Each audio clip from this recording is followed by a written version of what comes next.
this lesson, we're going to discuss the differences and similarities between picture graphs and pictographs. What is the difference? As you search the web, you will see that people use both words interchangeably, but they are not interchangeable.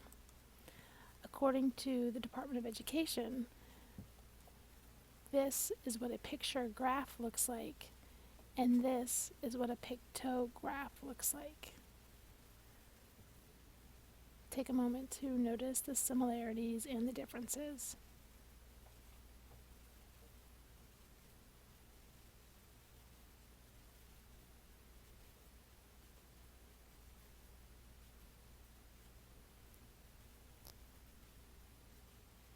So we can notice that the picture graph, even though it has our favorite pets on both types of graphs, and both graphs have cat, dog, horse, fish as the categories.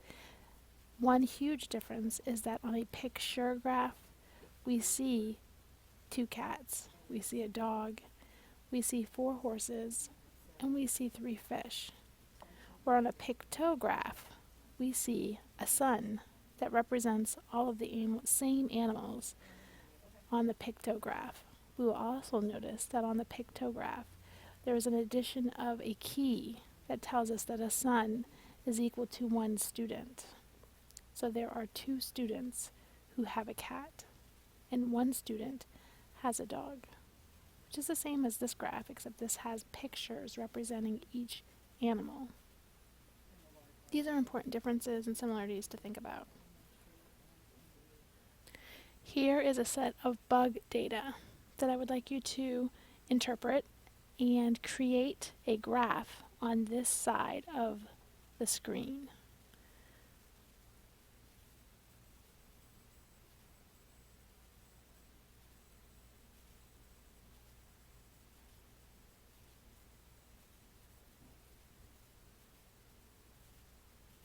So now let's go ahead and look at a question that may be asked. Jamie went to the bakery and bought 5 muffins, 3 brownies, and 2 pretzels. How many treats did Jamie buy altogether? Please go ahead and create this graph and answer the question after you've created the graph. Then I would like you to write 3 questions that you could ask about this graph that students could answer.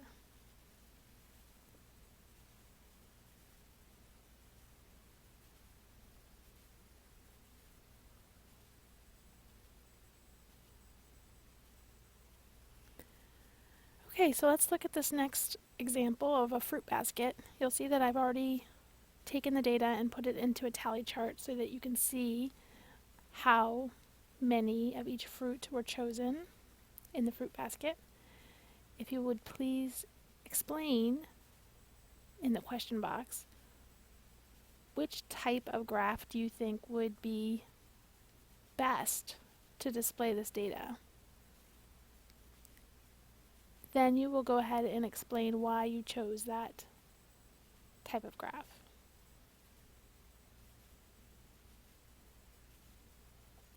Here's one more graph. This one I've already put into, is this a picto or a picture graph?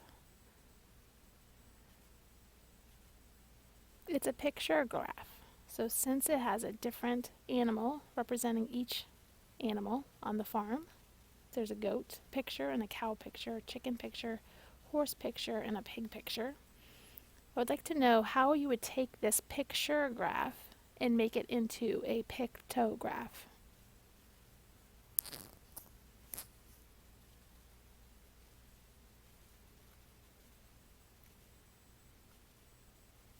Okay, so here is another set of data to think about. St. Anne's Middle School took a survey among the students on their favorite field trip destination. The results were recorded in a table. Draw a pictograph to represent the data and answer the questions.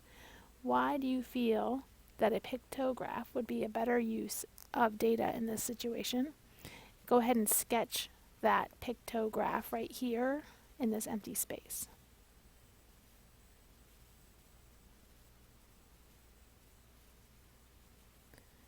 Now let's read this graph.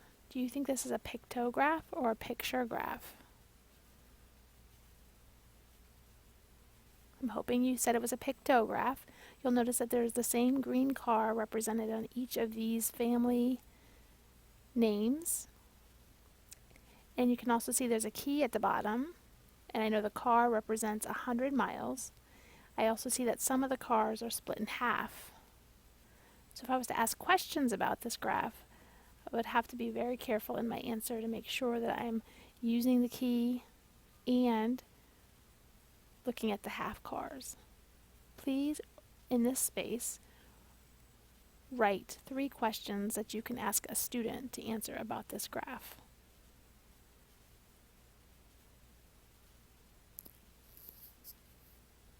Okay, so here is a definition that I found on the web when I was searching to prepare this lesson for you. And it says picture graphs are a way to show data and make it easier to read. If we just look at a bunch of numbers on a list or spreadsheet, a lot of times it just looks like a bunch of numbers. However, if we can graph the numbers in the right way, the data may look, using picture graphs can be fun. There are 3 types we're going to learn how to make in this lesson: line graphs, bar graphs, and pie graphs. Note that these are sometimes called charts instead of graphs. In this definition, it appears that all of these graphs are considered picture graphs. What would be incorrect in that statement? Please explain your answer. Could you use this in teaching students? Here's another thing I found on the web.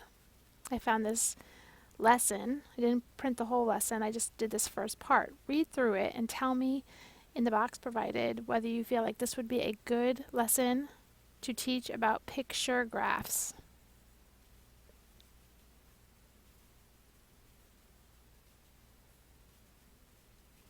Okay, and this takes us to the end of this part of the lesson. And what I would like you to do is, in the box, provide